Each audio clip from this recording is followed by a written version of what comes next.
Welcome again, this is Amaya from Taj Education System. In my previous video, I was discussing about the don'ts of English. Today, it's the second part of that video. In this video, I will try to explain my next 5 points. I hope that these points will remain very lucrative for you. If you will try to bring it in your conversation, definitely you will get a valuable result from these techniques. So let's jump to our sixth point, because 5 points I have already discussed in my previous video. So we will talk about our sixth point, and our sixth point is don't use complex words. In my previous videos, I have already discussed that if in your embryonic and rudimentary stage you will try to use different sort of sesquipedalians, if you will try to bring different sort of fancy words, you will create mess, because you are not fully aware about the utilization of these words, and these words create mess in your mind. Try to keep your conversation simple, because the basic objective of the communication skills is to convey our message to the other people. If we are successfully conveying our message to the other people, it means we are a good spokesperson. It's not a source to impress someone else. If you will keep your conversation simple, in this regard other people would be able to understand our conversation, and in this regard we will get the confidence that if we are speaking with anyone, that person is also able to understand our conversation. So always try to keep your conversation simple. Gradually you can replace these simple words with the sesquipedalians, with the fancy words, but in your embryonic stage always try to use simple sort of words, and it will collocate your language, because other people would be able to understand. Because we are living in the subcontinent, most of the people have a little bit knowledge about English. On the other hand, if you will try to bring different sort of difficult word, nobody has enough time to look up the dictionary all the times. So that it's essential thing that if you are living in the subcontinent, if you are living in those where people are not native speakers, try to keep your conversation simple. When you will move toward the other countries where people are speaking English, then definitely you can bring different sort of sesquipedalians. They would be able to understand your conversation. But when you are living in subcontinent, try to keep your conversation simple, because most of the people are not aware about the sesquipedalians. So it's your moral responsibility that while you are trying to someone, try to use simple sort of words. In this regard, other people would be able to understand your conversation. So let's jump to our next point, and our seventh point is don't try to be perfect.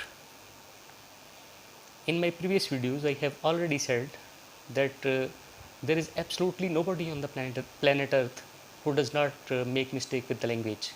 Even those people who are native speakers, they are also committing mistakes, just like Donald Trump, just like other uh, native speakers. They are committing mistake with language. Different people are committing different mistakes, because we are in our embryonic stage, and all those people who are the protagonist of this language, they are also committing mistake, but their type is quite different. So that there is no need to feel any sort of uh, tension about these mistakes.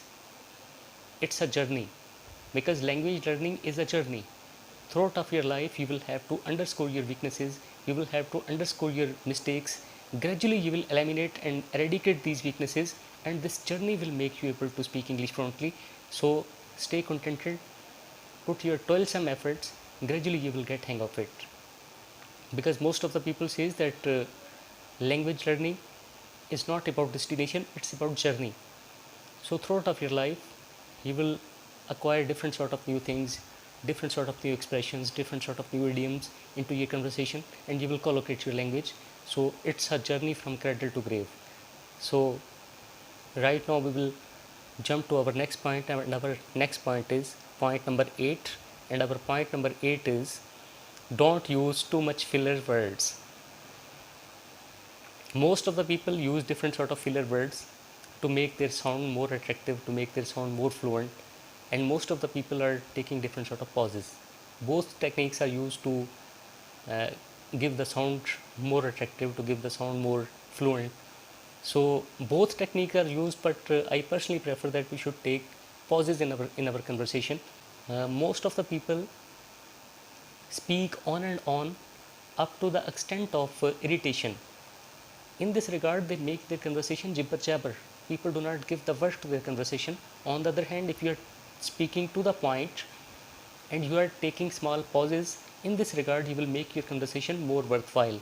So that these pauses are most important in your conversation. So I personally suggest that you should take small sort of pauses. In this regard, you will make your conversation more attractive. Institution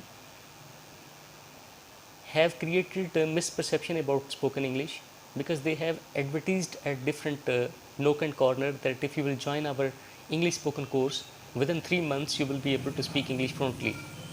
I would like to burst your bubble that language does not work in this way. It's a consistent practice. If anybody is saying that join our institution and within 3 months you will be able to speak English fluently, it's a bullshit. It's not a reality, it's an unrealistic approach because it's a slow process. Language does not work in this way. It's a slow process, it's a growing process, it's a Herculean process. If you will consistently put your efforts, then gradually you will get hang of it. So always keep realistic approach about English, because if you will have realistic approach, you will never get disappointed. On the other hand, if you have misperceptions, you have unrealistic approach towards English, within 3 to 4 months you will get disappointed, because I am not a person who is improving to myself. Because most of the people take this journey and they do not get any sort of result from early 6 months, so they get disappointed and they quit their efforts, they give up their efforts. So if at any stage of your life you will quit your efforts, throughout of your life you will never be able to speak English fluently. So realistic approach is most important, because if you want to improve your communication skills, there is a general rule for each and every skill that if you want to get mastery in any sort of skill, spend 10,000 hours with that skill, you will get hang of it, you will be master of that skill.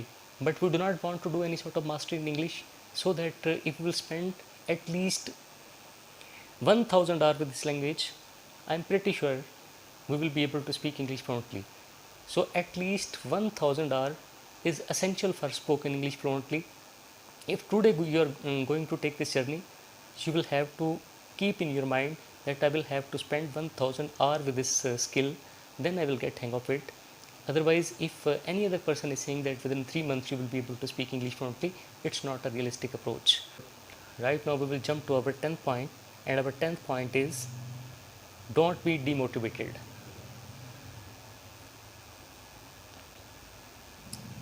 If you will stay motivated, if perseveringly you will put your toilsome efforts, then gradually you will get hang of it, because consistency is the most important factor in your spoken English. Perseveringly you will have to put your efforts. You will never get any sort of return in early 6 months. Most of the people take this journey but they get disappointed, because in early 6 months they do not get any sort of result from these efforts and they quit their journey, they give up their journey. If you will quit this journey throughout of your life, you will never be able to speak English fluently. So it's the most essential thing that whether you are getting any sort of return from these efforts or not, but you will have to put your efforts. Gradually you will improve yourself. Early 6 months are required to acquire different sort of things. In that period you will muster up your vocabulary, you will acquire different sort of words, you will learn about different sort of expressions, you will learn about different sort of idioms, and when after 6 months you will be stuffed with different sort of stuffs, then you will try to bring it into your conversation, and then gradually you will be able to speak English fluently. So it's a Herculean process, it's a grueling process. You will have to stay perseverant. If consistently you will put your efforts, then definitely with the passage of time you will be able to speak English fluently. So these were the next 5 points. I hope that these points will remain very lucrative for you if you're looking for spoken English, if you're looking for impeccable communication skills. I would like to request to all those people who are watching this video that subscribe my YouTube channel, as well as hit the bell icon in order to get my latest videos. Thank you.